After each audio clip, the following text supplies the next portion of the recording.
Morning, everyone. Good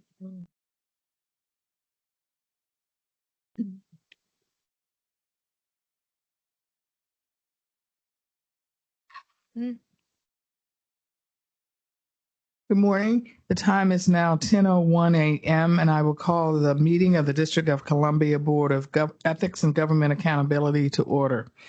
I'm Bega Chairperson Norma Hutcheson, and this meeting is being held at the Board of Ethics and Government Accountability at 1030 15th Street Northwest, Suite 700 West, and virtually. Joining me today for this meeting are board members Felice Smith and Darrin Sobin.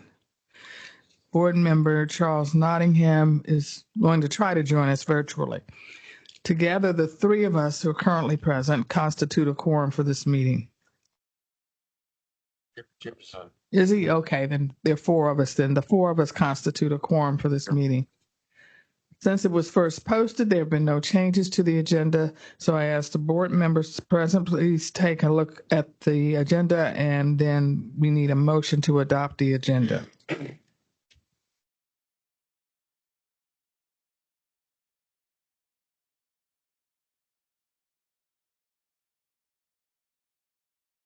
Make that motion.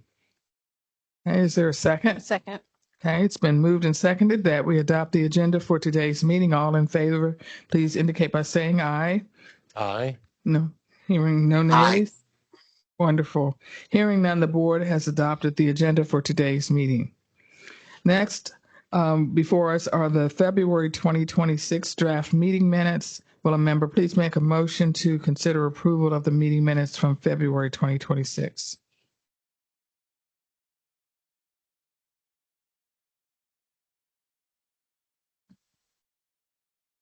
I'll offer the motion to approve the February meeting minutes. Second. Okay, it's been moved and seconded that the board consider approval of the February 2026 meeting minutes. All in favor, please indicate by saying aye. Aye. Any opposed? Aye. Hearing no nays, the board approves the February 2026 meeting minutes. The report from the Office of Open Government is next on the agenda. Director Allen, please proceed. Thank you, and good morning, Chairperson Hutcheson and members of the board.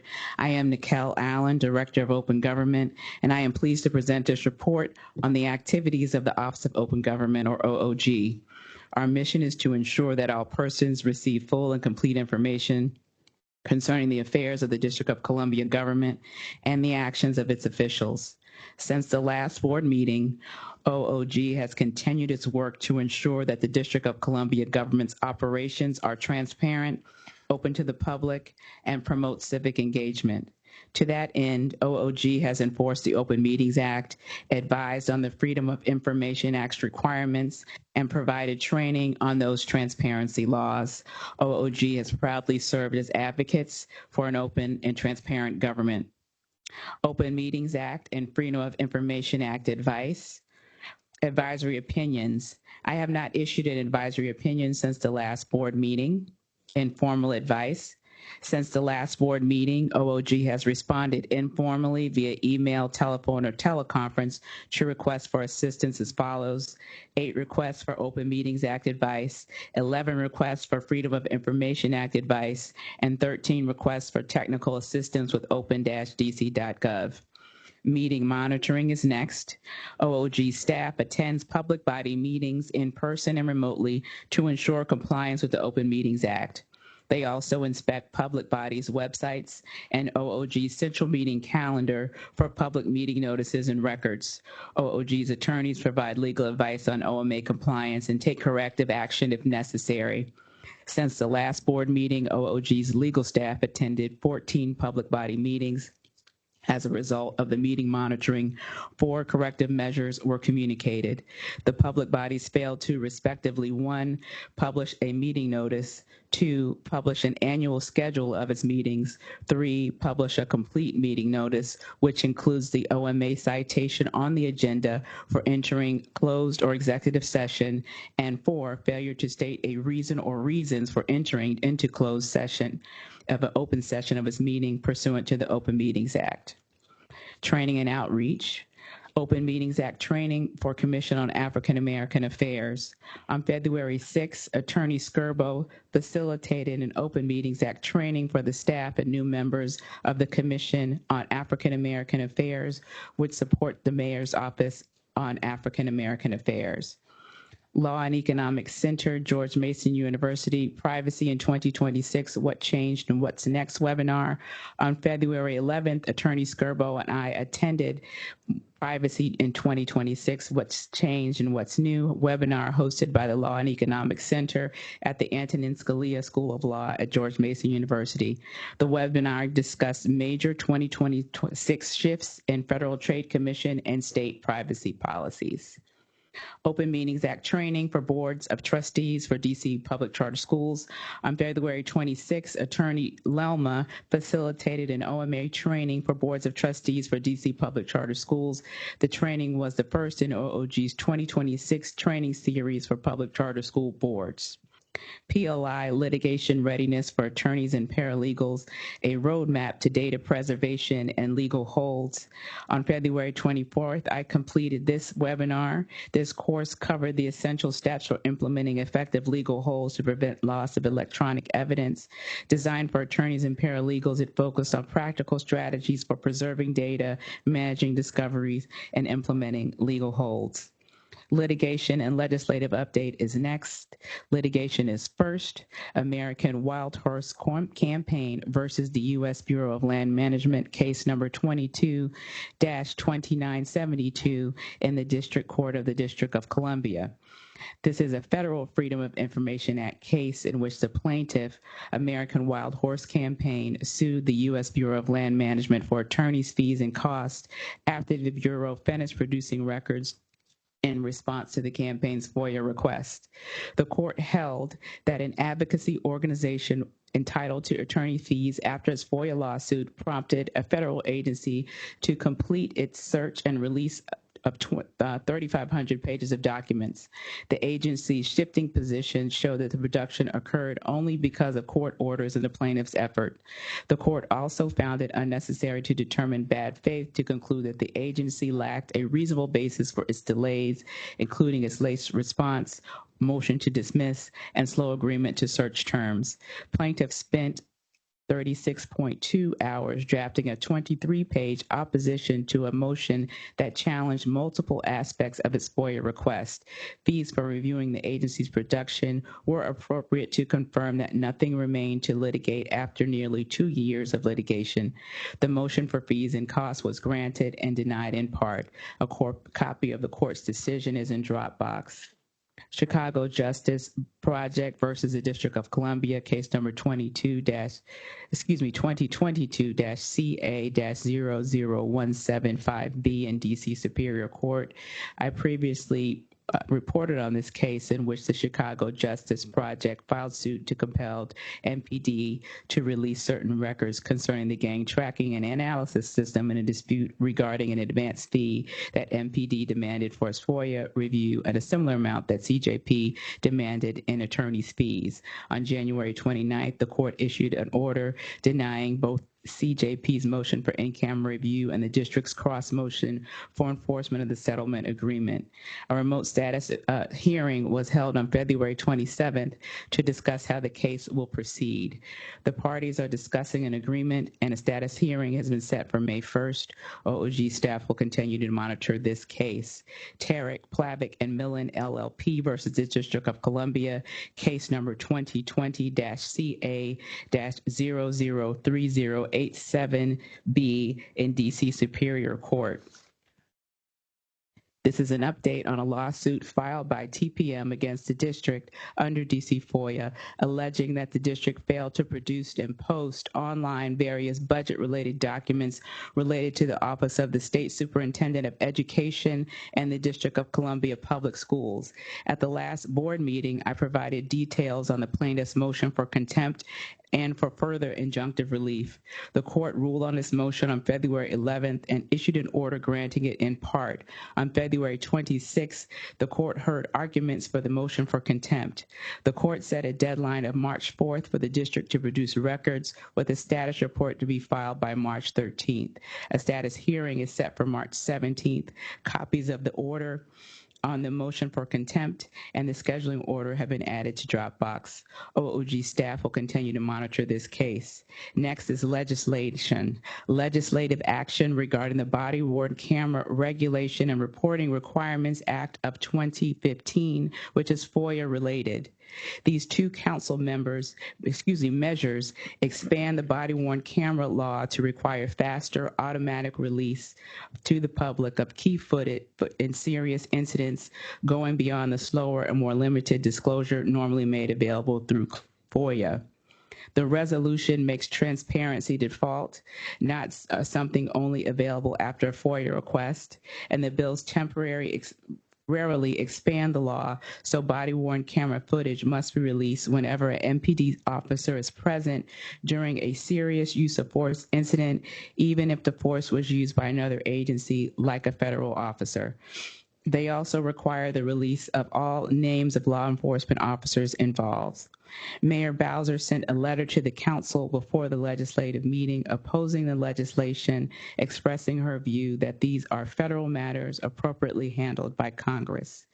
The first piece of legislation is Bill 26-0614, the Full Accountability in Arrest Reporting Emergency Amendment Act of 2026, and PR 26-0562, the Full Accountability in Arrest Reporting Emergency Declaration Resolution of 2026. On March 2nd, Councilmember Robert White, along with 8 co-sponsors, introduced this legislation to require the Metropolitan Police Department officers to document identifying information for all law enforcement officers. This is a quote, present at the scene of an arrest, and any use of force in arrest reports and probable cause affidavits, and to amend the body-worn camera regulation and reporting requirements for 2015 to require body camera footage, transparency, and use of force events.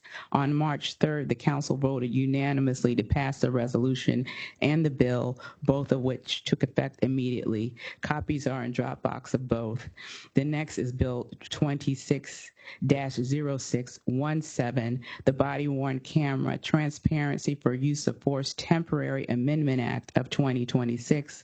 On March 2nd, Councilmember Pinto introduced this legislation, which was co-sponsored by Chairman Mendelson, quote, to amend on a temporary basis the Body-Worn Camera Regulation and Reporting Requirements Act of 2015 and Chapter 39 of Title 24 of the District of Columbia Municipal Regulations to require release of body-worn camera recordings of MPD officers present in the event of an officer-involved death or serious use of force by a law enforcement officer other than a MPD officer.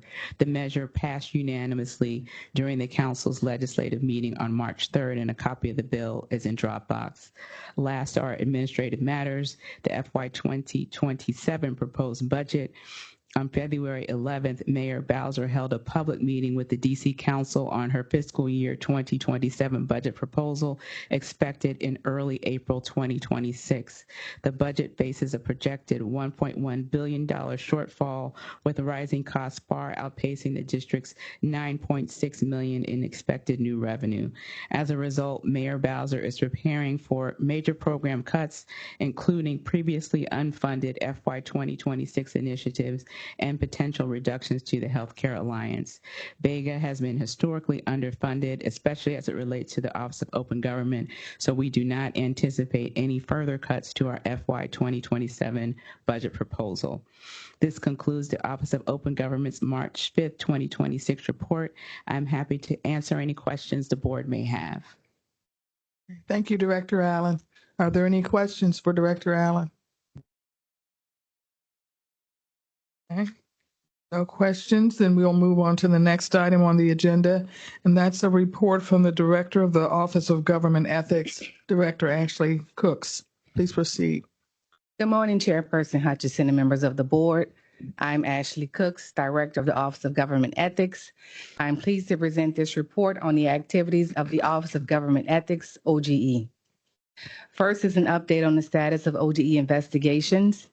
The information reported today regarding OGE's cases will not reflect any status changes that may occur because of actions taken by the board during today's meeting. For open investigations by status, we have a grand total of 83 matters. For open undocketed matters, we have a grand total of 7. Pending state investigations by status, we have 34 matters that are closed pending collection, 3 matters stayed pending DC Superior Court case, 3 matters stayed for OIG investigation, 2 matters stayed for U.S. District Court case for a grand total of 42 matters. For regulatory matters by status, we have 47 matters that are closed pending collection and 666 matters that are open for a grand total of 713. Again, we currently have 83 matters that are open and 8 matters that are stayed. The number of open preliminary and formal investigations includes 8 new matters. The investigative team resolved 18 investigations since the board last met. This total does not reflect the number of complaints that were dismissed for a lack of jurisdiction. The quarterly complaint report for quarter 1 of fiscal year 2026, covering the period from October 1st, 2025 through December 30th, 2025, was published on yesterday to the Bega website with a press release and heat map. During quarter 1, OGE closed 60 matters. 29 of the closed matters were within Bega's jurisdiction. Of the matters that were investigated, cases involving the rules surrounding outside employment or activities accounted for 11 matters, which is 36%, while allegations of misuse of government property, resources, or vehicle accounted for 5 matters, 16%, and allegations surrounding the use of public office for private gain and conflicts of interest counted for 3 matters each, 10%. Potential violations of the nepotism rule and failure to adhere to laws and regulations accounted for 2 matters each, 6%. Allegations of preferential treatment in post-employment, failure to put forth an honest effort, and gifts rules violations accounted for 1 matter each, 3%. Copies of the quarterly report, heat map, and press release were placed in the Dropbox. Next is an update on training and outreach. First is professional development trainings attended by staff. Since the last board meeting, General Counsel Asia Stewart Mitchell completed a PeopleSoft course entitled Leadership Skills for Supervisors. Administrative Officer Niquelle Titus completed PeopleSoft course entitled FMLA Coordinator Training. And Program Support Assistant Tiana Smith completed a PeopleSoft course entitled Past Buyer.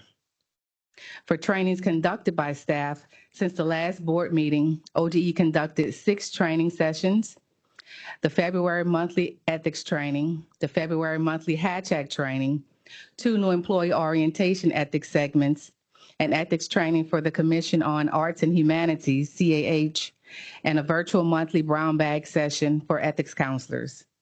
In February, 42 users accessed the LMS and completed courses. 54 district employees completed ethics training using PeopleSoft, and 66 new employees attended new employee orientation and received information on the district's ethics rules in February. For advisory opinions and advice, for informal advice, OGE's legal staff provided advice for approximately 26 ethics inquiries, which is 3 less than the 29 reported at the February board meeting. This number does not include the responses we have provided to questions regarding the lobbyists and FDS e-filing systems. For formal advisory opinions, OGE has not issued any formal advisory opinions since the last board meeting. Next is an update on legislation and rulemaking. First is council legislation affecting financial disclosure. That is Bill 26-0325. Board of Ethics and Government Accountability Authority Clarification Amendment Act of 2025, which is still pending. This legislation is in response to Bega's rulemaking, which designated 47 board and commissions as public financial disclosure statement filers, and would repeal Bega's authority to designate employees as public officials and financial disclosure statement filers. As you will recall, Chairperson Hutcheson and I attended a public hearing regarding this legislation on January 13, 2026. I will continue efforts to express the agency's position on this legislation. Next is financial disclosure rulemaking. On December 2nd, 2025, the DC Council passed B26-0518 and B26-0519, District of Columbia Boards and Commissions Financial Reporting Emergency and Temporary Amendment Act of 2025 in response to Bega's amendment to 3 DCMR Section 5710, which designated those 47 board and commission members as public financial disclosure statement filers. Both pieces of legislation hold the applicability of 3 DCMR Section 5710 until April 3rd, 2026. OGE intends to send notice to all designated filers, including those board and commission members listed in that section of the regulation, regarding their 2026 filing requirement, which will be due on May 15, 2026. Next is an update on OGE administrative matters. There's only one update there, and that is staffing. OGE will onboard a new investigator on March 9, 2026. OGE conducted supervisory attorney advisor interviews and will select the candidate soon. Next is an update on financial disclosure statement, FDS. Pursuant to DC Official Code Sections 1-1162.24 and 1-1162.25, public officials and certain government employees must file a financial disclosure statement as a means of transparency and to prevent engaging in conduct that violates the Financial Conflicts of Interest statute. Bega is responsible for ensuring that employees and public officials who meet the statutory requirement file their annual financial disclosure statement.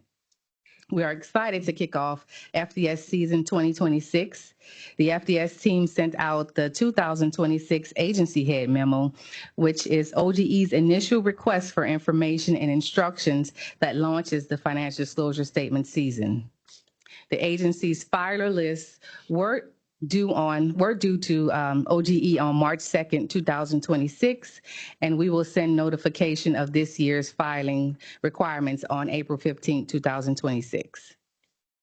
Next is an update on lobbyist registration and reporting, LRR. Pursuant to DC Official Code Section 1-1162.27A, a person who receives compensation or expends funds in an amount of $250 or more in any 3 consecutive calendar month period for lobbying shall register with the Director of Government Ethics and pay the required registration fee. According to DC Official Code Section 1-1162.30, each registrant shall file a quarterly report concerning the registrant's lobbying activity during the previous quarter. On February 6th, we sent a 15-day notice to those lobbyists who failed to file their Q4 activity reports in a timely manner. We will send a 30-day notice to those who failed to file their Q4 activity reports and registration renewals. And last is an update on public investigations. 24-0016F and 25-0002F in Retreon White. These are formal investigations based on 1, the criminal indictment of Ward 8 council member for allegedly agreeing to receive and accepting bribes, and 2, allegations that he violated the code of conduct by failing to file a full and complete public financial disclosure statement. The board has scheduled a hearing in 25-0002F to take place today, March 5th, 2026. Thank you. This concludes my report from the Office of Government Ethics. I welcome any questions you may have. Thank you, Director Cooks. Are there any questions for Director Cooks? Thank you. Next on the agenda are public comments. Members of the public in attendance at this meeting have an opportunity to make a comment at this time. Are there any members of the public? Seeing none, then we will proceed to the next item on the agenda, and that's the executive/closed session.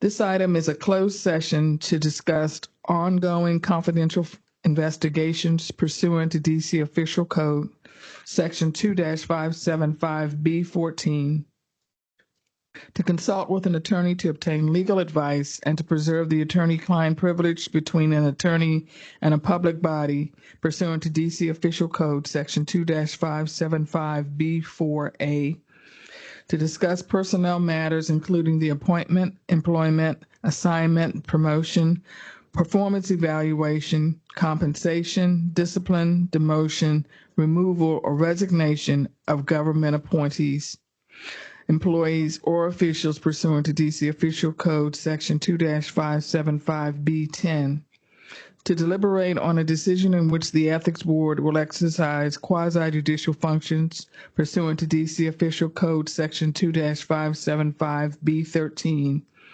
and to discuss contract negotiation strategies pursuant to DC Official Code Section 2-575B2. May I have a motion to enter into executive session? So moved. Okay, it's been moved and seconded that the board enter into executive session. All those in favor, please signify by saying aye. Aye. Any opposed? Aye.